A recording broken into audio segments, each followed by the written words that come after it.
Right, we're here with Joe Markowski, the Executive VP of Dazn. And Joe, obviously, the first half of the year is underway. We're here in Phoenix right now for the Carlos Cuadras, Bam Rodriguez fight.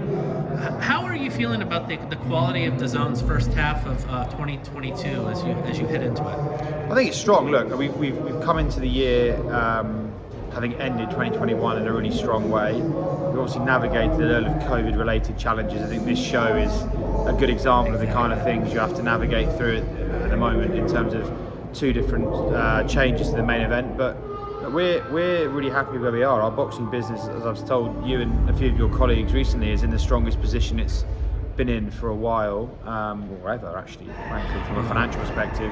And we're confident that the schedule we put together, particularly in the US, but increasingly so in the UK too, is going to continue to grow that business. And it makes me confident that we look at the first half of the year.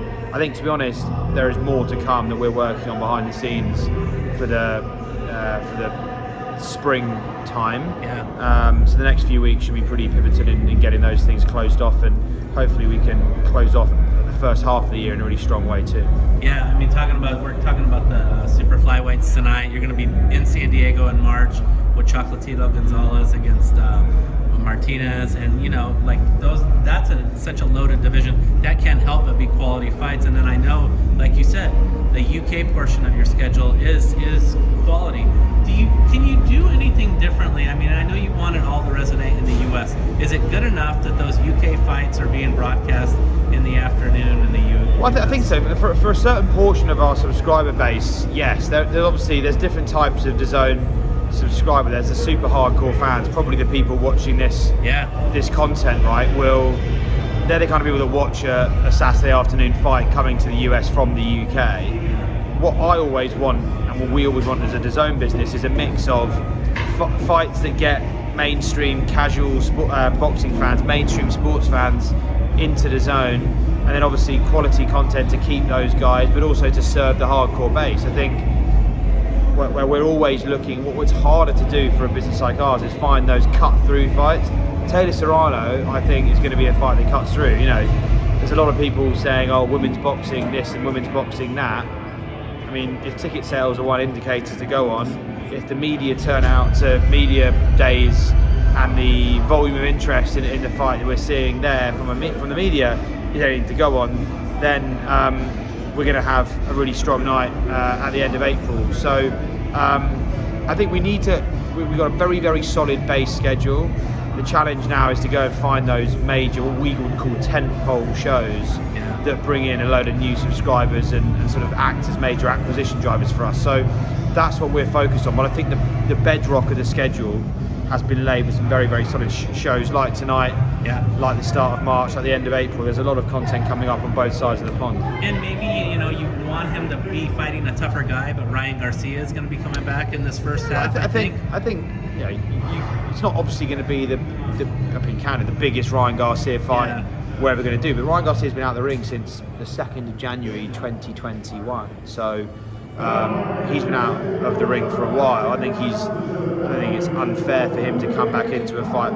To be fair, it's not a walk in the park, but it's I think you'd want to see him in bigger fights, and there are bigger fights. The lightweight division is very exciting right now. Obviously, in and around DAZN, we've got some great opportunities for Ryan. Clearly, George Kambosos is a factor. Clearly, Devin Haney's a factor.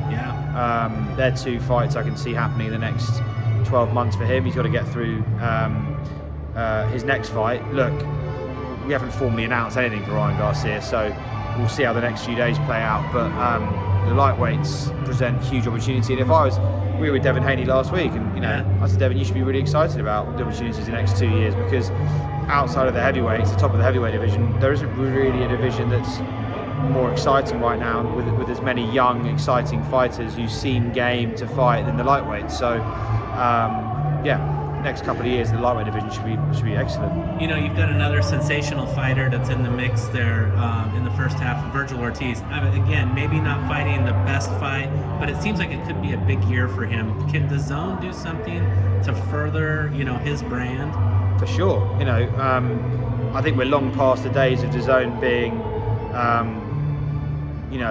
not delivering audiences that are equivalent to linear television. I think if you look at, obviously we don't share all of this data, but I can be honest in telling you that the numbers we do for broadcast now for the vast majority of our fights are equivalent to those that will be done on other networks who have been around in the US for decades rather than the last few years. So I'm really not worried about us delivering value to fighters or further in their careers. I think our marketing machine is excellent. I think our position at the heart of boxing is well established now.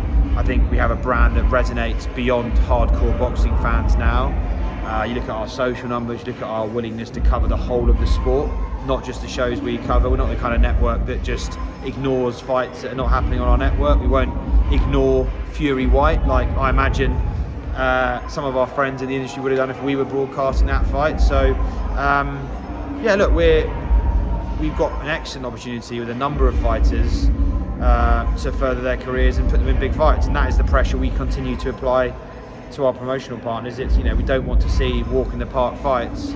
Occasionally they are necessary for a variety of reasons, but limiting those opportunities, well, limiting those instances where you know, fighters take easier fights is the name of the game, really.